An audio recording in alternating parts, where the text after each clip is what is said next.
So we're here today at Bryce Bike Park to run a few laps and show you guys how it is up there. We chose to go to Bryce Bike Park because it's close to our area and it has a lot of really nice trails for anybody of any skill level.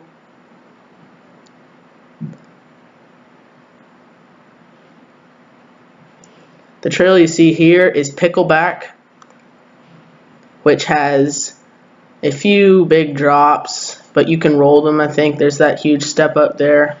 There's another really big step up that's not wood in the other direction. The Pickleback is one of Bryce's double black diamonds. The other is Copperhead, which merges with Pickleback near the end. The trail you're seeing here is the Sundowner trail, which is the first trail we rode as a warm-up. It was a green trail and it seemed okay. The trail wasn't in great condition and it really wasn't all that fun to ride. If you've never been to a lift access bike park before, I'd suggest doing this one first just to get the feel of going downhill as fast as you can. And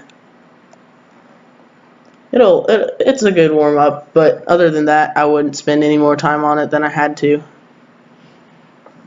The trail's rocky and flat and doesn't have that many huge berms, which I like.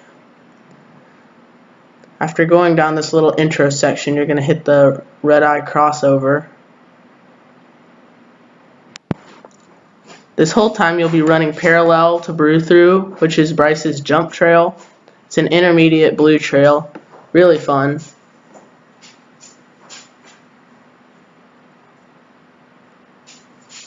After a while you'll hit a crossover into the next flat section. You stay on the green trail there and it'll take you into the middle of one of the ski trails, and then you'll be back in the woods on the other side. There's a little jump there, but it's very rollable. You'll pass Screwdriver and Car Bomb.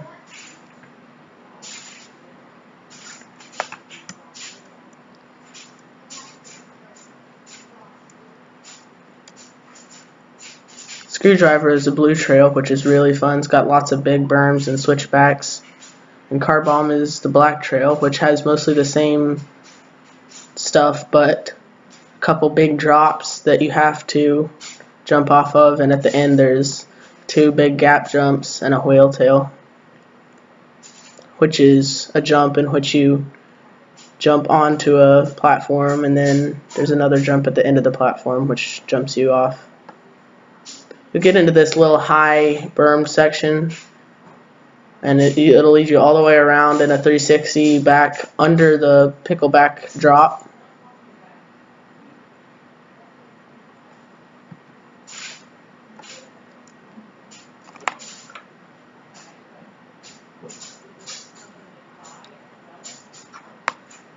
This green trail will lead you through this bridge, which is fun, but like I said before, this trail wouldn't hold your attention for very long if you're anything more than a beginner.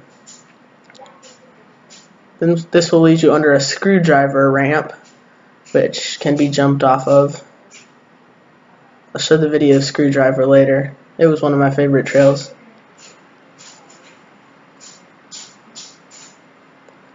Sundowner is, like I said before, really easy to ride, but you can up the level of challenge really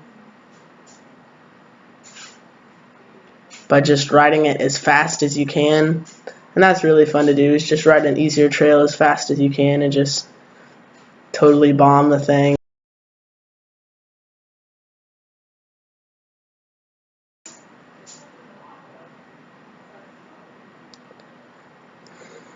Most of the berms here at Bryce are in good condition, but a couple of the ones were really rocky and hard to ride. You'll pass the Snakebite bridge there and go down into a little crossover here, back into the wooded section. You'll pass Snakebite, and then you'll go back down into the section and the ski section and onto the wall ride. The wall ride is completely optional, but it's a fun little feature for those who feel like they can handle it. I didn't trick it because I didn't notice it and then wasn't ready. The end of the Sundowner Trail is really the worst part of any trail at Bryce Bike Park. It's really slow. It's in horrible condition. This one last berm is really smooth and really fun though. It'll lead you into a crossover here, into this section where you can take the blue trail, which leads to 2 tabletop gap jumps, and then into a big tabletop, and then a wall ride with a drop at the end, and then a big wooden berm wall ride. But the Sundowner Trail is just a rocky series of switchbacks that aren't bermed, and they're just filled with ruts from way too many people riding them, and erosion, all these rocks. There's a huge rut here that I almost fell into. If you are going to do this Sundowner switchback at the end, I'd suggest just riding on the grass. A lot smoother.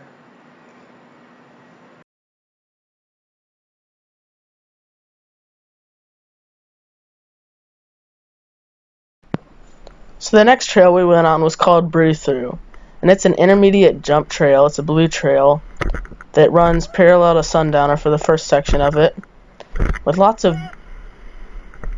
jumps ranging from small to medium large. Many of the jumps are tabletops, but a lot of them have little dips in the center, so they're effectively doubles or gap jumps.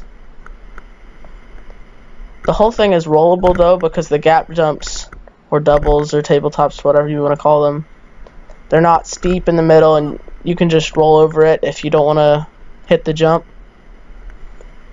Once you get further down the trail, most of the jumps get a little bit steeper and taller, but the amount of jump you have to clear is a lot smaller.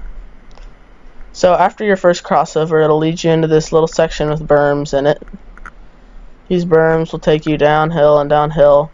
Some of these jumps are just impossible to clear because they're right off the berm, and unless you've been flying through that berm at top speed, it's almost impossible to clear the jump because there's just not enough speed in that section. The berms are well maintained, but you want to make sure that you brake before the berm so that you don't skid in the middle of it.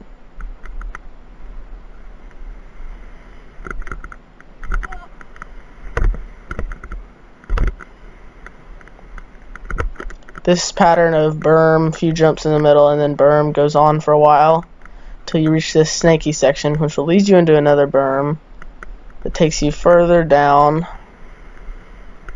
into another berm.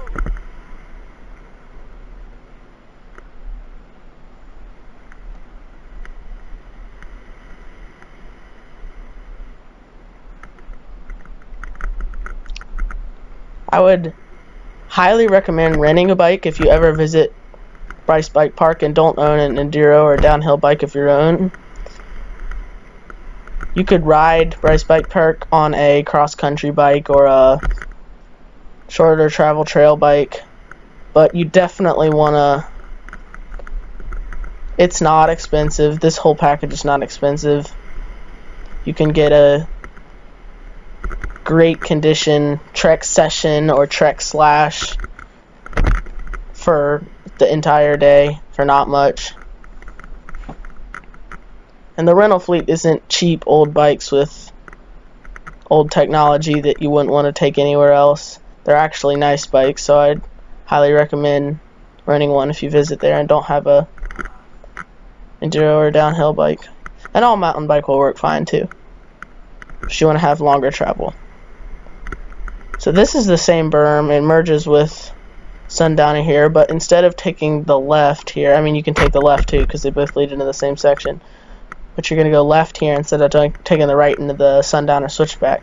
So this will lead you to the gap jump and another gap jump. And then once you clear those 2 gap jumps, you really got to start pedaling if you're intending to clear the next one. Just keep flying down that trail, and then this is a bigger jump. Quite a bit bigger, and then they'll lead you into this wall, which there is a drop at the end, and then a wall ride, which is really, really fun if you have a ton of speed and come flying in there.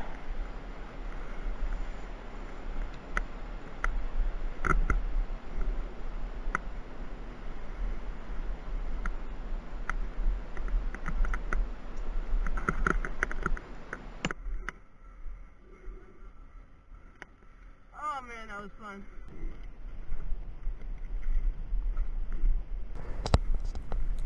So the last trail we did, or the last trail we recorded, was called Screwdriver. And it was a really, really fun blue trail. More freeride inspired, less of the technical sections that you can find on Snakebite and Copperhead and such. Pickleback too. But this trail mostly consisted of berms that led down a small, fast section with a little tech in it into another big berm and a feature on the other end. The berms on this trail are so smooth, you can really not even break into them so long as you get high enough on the berm. They're super fun to ride. This berm here was so smooth. They're all in great condition.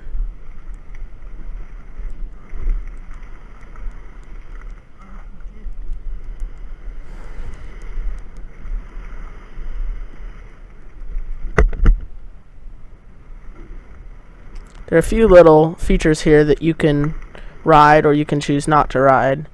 There was a little jump back there that I hit, and then there was a little drop further back that I didn't hit. You want to take a right here. The sign's a little confusing. It says that both Screwdriver and Car Bomb go this way, but they split in about 10 yards. So you take the right on the Screwdriver, and then going down through here, the pattern continues of more berms and stuff.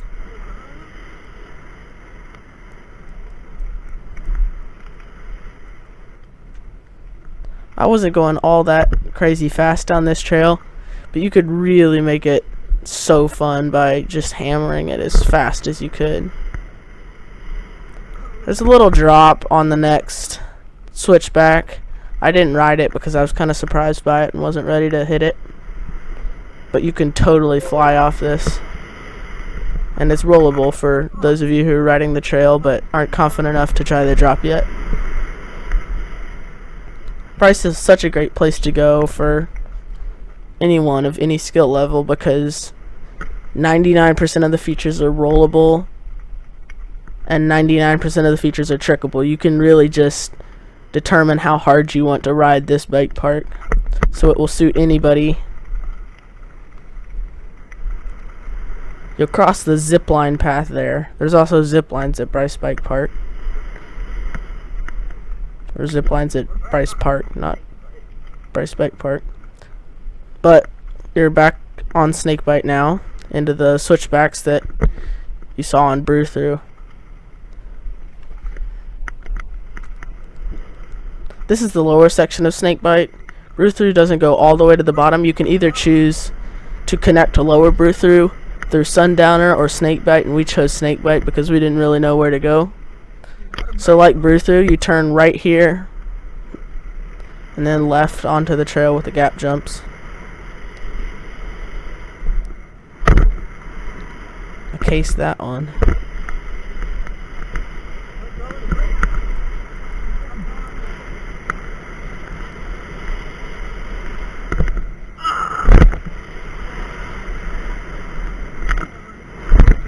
If you really want to hammer that wall, you can overshoot it so much you land way past the downslope of the landing and almost right in front of the next wall ride.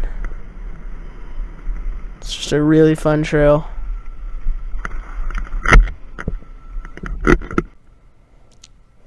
So we took a few more laps. We had a great time. I would highly recommend visiting Bryce Bike Park if you live in the DC area. You're looking for a lift access bike park to work on your downhill skills or even try it out for the first time. Their rates are really cheap. You can get an entire day of riding if you have your own bike and equipment for $35, and you can get 4 hours of riding with rentals, nice rental bikes. Like I said, Trek Session, Trek Slash, Trek Fuel, and they have plenty of kids' bikes. They got bikes by Kona and Norco. I think you can get 4 hours for $65 on the weekday. But really, if it's your first time there or if you're renting a bike, 4 hours is all you need. Even if you're an expert riding there, you get tired out really quick. On their site, it says that the chairlift is a quad, but it's not. It's a 3-seater, and it's stopped quite a bit for zipliners to get on. But either way, it's still the best lift access bike park near us. I'm planning on going out to visit Massanutten and Snowshoe sometime just to see what it's like there. I know Snowshoe's considerably bigger, but just come visit them. They got a really friendly staff there. Lessons, great. You'll have fun there. Thanks for watching, liking, and subscribing. If you want to see more videos of me riding this bike park and other bike parks like it, just make sure to like and subscribe. Any ideas for another video, you can put it in the comments below. And you can email us at d.c.mtb365@gmail.com.